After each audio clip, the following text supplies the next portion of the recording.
नमस्कार, मैं काजल निषाद। इधर अरे आओ इधर। अरे नहीं मारेंगे भाई, जूता भी नहीं पहना है। आओ, तुमसे बतियाना है।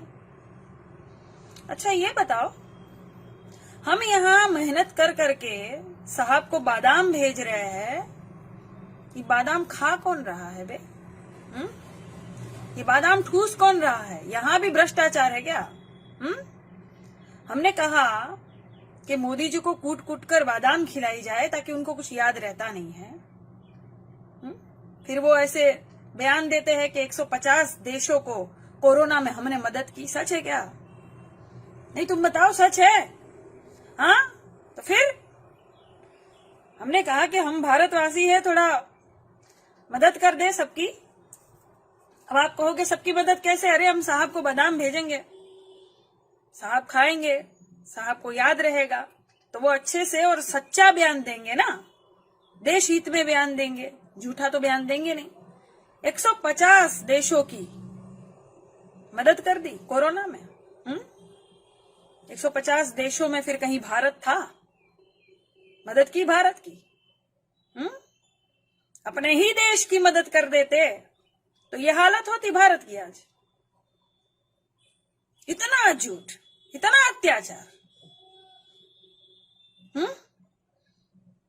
किसी महिलाओं का मान सम्मान तो वैसे ही यहाँ कोई नहीं कर रहा है, लेकिन वहां जाकर स्वतः महिलाओं को बेरहमी से पीटा जाता है। देखा आप लोगों ने वो फोटो और वीडियो?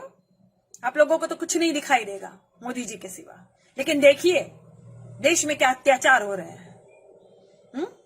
और एक वो डॉक्टरों ने भी जो है कोरोना में एक अलग से एक धंधा शुरू कर दिया है लूटने का। मामला महाराष्ट्र का है। ठीक है, महाराष्ट्र में तो कोई बीजेपी की सरकार नहीं है, लेकिन जिसकी भी सरकार है, चाहे कांग्रेस की, शिवसेना की सरकार हो, वहां जाके देखिए, संज्ञान लीजिए डॉक्टर साहब क्या कर रहे हैं सब। कोरोना का पेशेंट बताकर आदमी को मार दिया जाता है और फिर उसके अंगों की तस्करी हो रही है। ये करोगे आप? आपदा में अपना एक अवसर ढूंढ लोगे और जनता बोलेगी नहीं, देखेगी नहीं। सतर्क रहिएगा सब लोग। अपने घर में अगर सर्दी खांसी जैसी मामूली चीजें हो तो घरेलू ही इलाज करे, अस्पतालों तक ना जाए, क्योंकि सब कोई सच्चा डॉक्टर नहीं होता। होते भी है, अच्छे भी होते हैं डॉक्टर, लेकिन सब नहीं। जरा सावधान रहे। क्या हो गया है देश को? क्या हो गया है? बाहर विदेशों में देखो, विदेशों का जो प्रतिनिधित्व करने वाले जो बड़े नेता होते हैं वो भी नियमों का पालन करते हैं। हमारे देश को क्या हो गया है? एक भाई ने बहुत ही अच्छा कहा था कि हमारे देश के जो नेता होते वो तो छोड़ दो, नेता के जो ड्राइवर होते हैं ना, वो भी पालन नहीं करते हैं। सब अपने आप में एकदम दबंग बन जाते हैं। क्या हो गया भाई? अपना ही भारत है, अपने ही भारत की जनता है, हर जगह अत्याचार। बेचारा एक पत्रकार शिकायत दर्ज करता है, महिलाओं के साथ छेड़छाड़ होती है तो अपनी ही किसी भतीजे की, और फिर पत्रकार की भी हत्या कर दी जाती है, सरेआम गोली मार दी जाती है कि छेड़छाड़ की ये कंप्लेन क्यों दर्ज किया। अरे तो क्या करेंगे? क्या करेंगे? किससे मदद मांगेंगे? प्रशासन साथ नहीं देगी उत्तर प्रदेश की, तो कहां जाएगा आमजन? किससे मदद मांगेगा? आपको चुना कि आप हमारी रक्षा करेंगे। हर जगह तो लिखा रहता है ना, जनता के सेवक, प्रधान सेवक, जनता की रक्षा के लिए तत्पर, लिखा रहता है ना। फिर रक्षा हो किसकी रही है? जनता की तो नहीं हो रही है। सब दोषी नहीं है, लेकिन कुछ तो दोषी है ना। वो कुछ जो दोषी है वो कितना कुछ बिगाड़ जाते हैं देश में। कितना नुकसान हो जाता है। कोई परिवार का एक सदस्य जिसकी हत्या हो जाती है तो उसके पीछे कितने लोगों की मौत होती है भाई। पत्नी होगी, बच्ची होगी, माँ बाप होंगे, कितने लोग तिल तिल मर जाते हैं।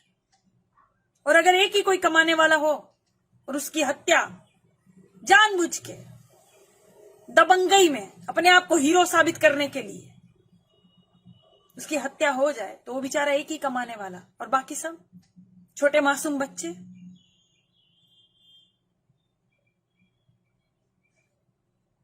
कितना सिस्टम खराब हो गया है।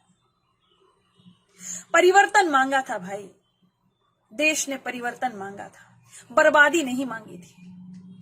परिवर्तन अच्छी बात है, करना चाहिए, लेकिन ऐसा परिवर्तन, फिर तो जो पहले था वही ठीक था।